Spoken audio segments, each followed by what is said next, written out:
Hello everyone, welcome back. This was not a video I thought I would be filming actually, but I was so inspired by Writing Violet. I will put her video down below. I think the idea came from someone else. I don't remember who it was. I probably should have watched her video again before doing this video. But I will put all the links down below. I will put the original creator of this book tag that I'm gonna do, which I'm so excited about. I'll put the original creator of it down below, and I'll put Writing Violet's. I found Writing Violet a couple of years ago during a NaNoWriMo, and I just love her vibe. I love her content. You guys go show her some love. She is amazing. But she inspired me to do this tag because even though, if you guys watched my 22 things I'm not doing in 2022, I am not doing a Goodreads challenge this year for reading, but I have big reading goals internally. I love reading. I'm a reader. I'm a writer who loves, you can't be a writer without being a reader. My personal, humble opinion. Anyhow, so I'm gonna actually go through these questions that this book tag originally has an answer. And it was so fun to sit down and actually journal through this because it got me out of my typical reading slump that I'm actually currently in and trying to get out of, as I will share more about as I go into these questions. But yeah, so let's just dive in before I keep rambling. This is the New Year book tag. Is that what it's called? The New Year's resolution book tag.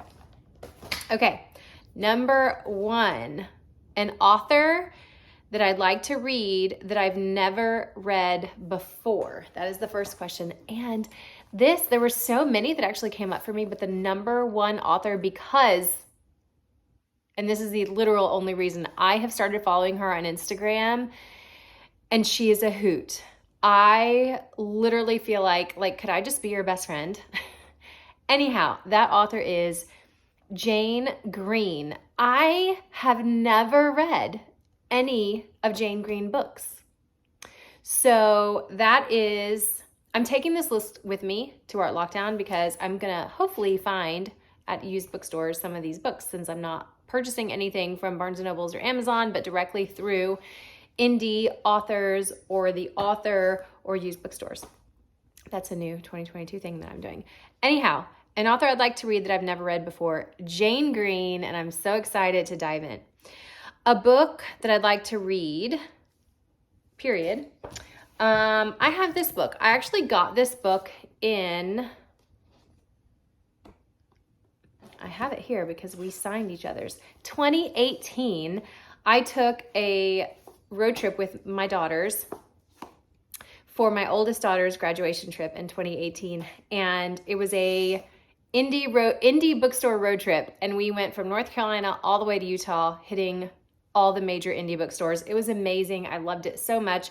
And at each bookstore, we each picked out a book for each other. So my girls picked a book for me, I picked one for each of them, and then we signed it. So this one, we had a hashtag, Cross Country Girls Road Trip. And my daughter, she said, thank you for picking out an awesome book for me. I hope you liked the one we picked. And then my other daughter, she was learning how to drive. She was getting her hours to get her license. She says, I don't slow down when I switch lanes. You're just imagining it. Hannah, it's so cute. I just love how we signed them to each other. And this came from the Haunted Bookshop in Iowa, which was an amazing bookshop. Totally awesome. So anyways, this is the book, The Tiger's Wife. So I chose this as a book that I'd like to read. It is magical realism from what I understand and has been on my list for a while. So I'm very excited to get to that. Number 3 is a classic that I would like to read. I don't actually have, that's the only one in this entire list, in this entire book tag, that I did not put one down for it. And that is solely because I know I'm going to be collecting some books when I go to Art Lockdown, and I'm hoping to find a classic there that I will then write in that spot. Number 4, a book you'd like to reread. And I just realized I have those two sitting on my shelf and I should have grabbed them.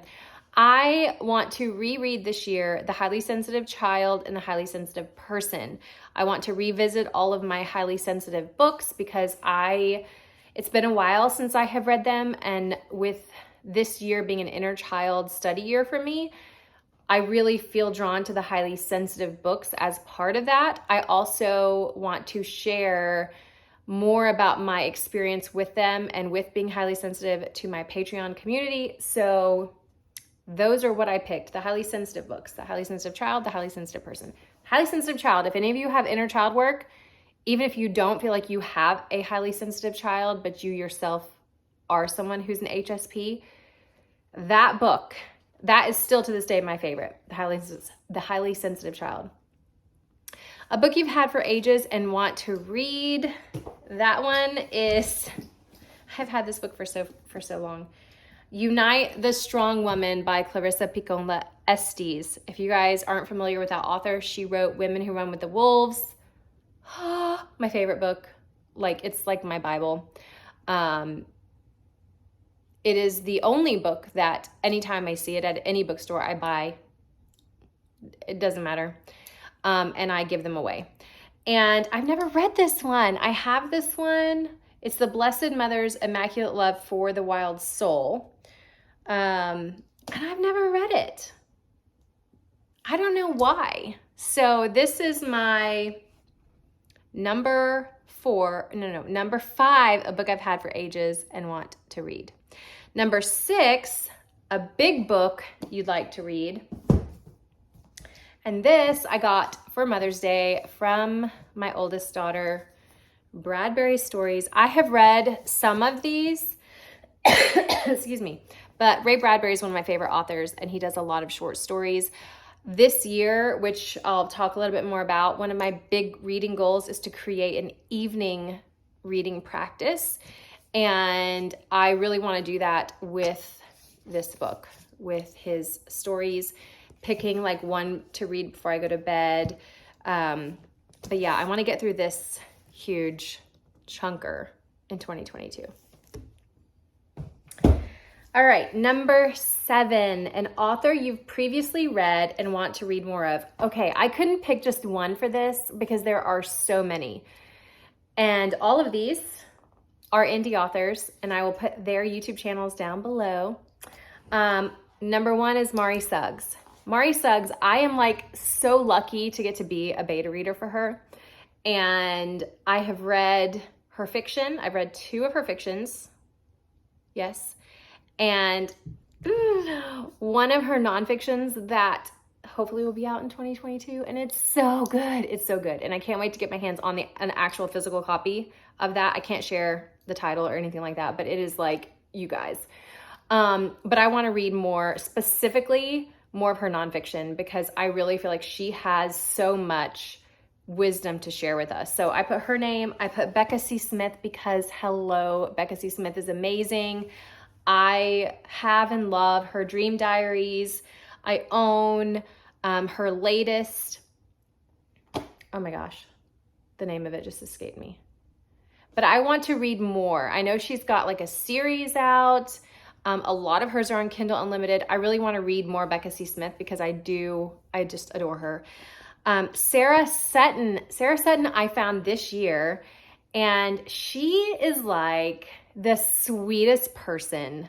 Her demeanor, her aesthetic, she's just this ball of sweetness. And she writes mostly young adult romance. I think all of her books have been young adult romance. I did read her Christmas one over the holidays, and it is literally sweetness in a bottle. And so after reading her holiday book, I really want to dive in and read more of Sarah Sutton's work.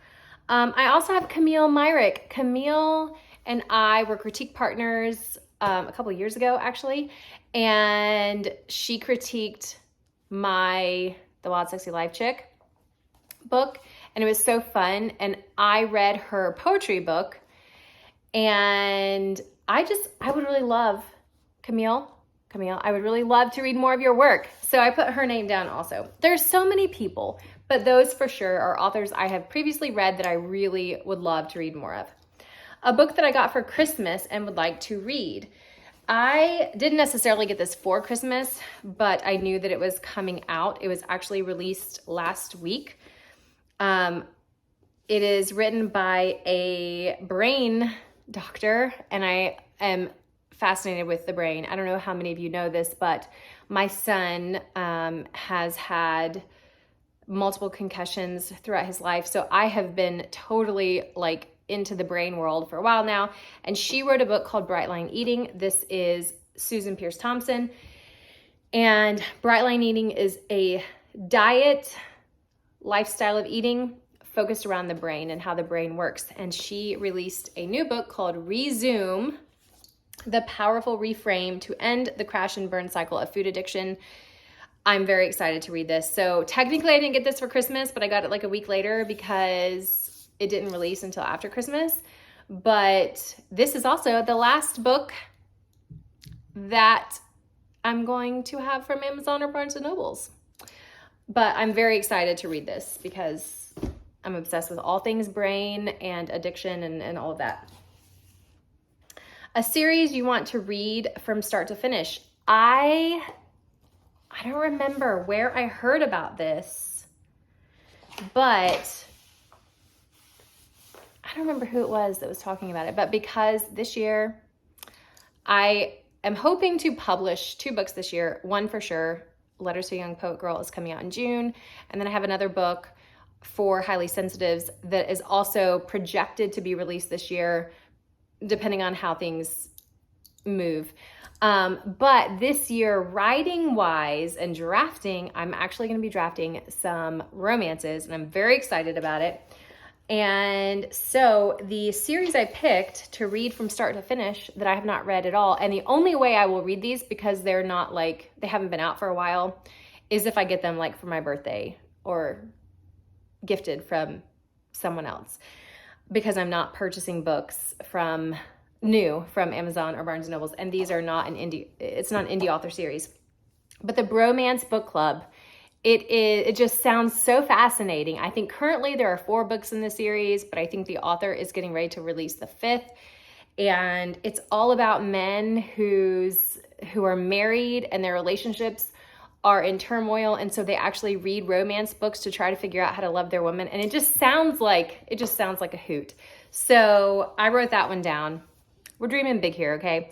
So the series that I would love to read from start to finish that I haven't is the Bromance Book Club. A series that I want to finish that I've already started is my romance series that I was talking about. Did I tell you it was a series? I don't think I did. Even though that's not reading a series that I've already started, I have already started outlining a romance book series. It's a series of 4 books called, I don't think I can give you the title yet. The title. Okay, no, I probably can't. Yeah, it's a series of novellas. There are 4 stories. And that is the book. Even though technically a series you want to finish that you've already started, technically, I think what they're looking for is a book series I've already started reading to finish. But I took it a step further because I like to break the rules. So my answer is I really want to complete a series that I've already started, and it's a romance series of 4 novellas.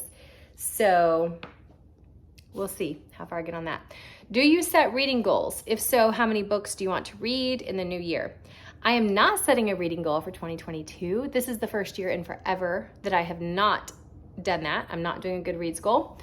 But I do have a personal goal of reading more fiction in general, but specifically middle grade. My PhD that I talk in detail about on Patreon, my PhD for this year includes 1 middle grade book a month that I consider a forbidden book based on my inner child healing work that I'm doing. So technically that's a reading goal. I'm going to read 12 middle grade books, 1 each month. So technically, yes, I set that goal. Any other reading goals is number 12. Honestly, my big reading goal is to be more balanced, because in the past, I generally read mostly personal development, spiritual, nonfiction type books. And this year, I really want to read more fiction for fun, just because. And I want to document each book in my study book. So there you have it. That is my New Year's resolution book tag. Those are my New Year's resolution book tag answers.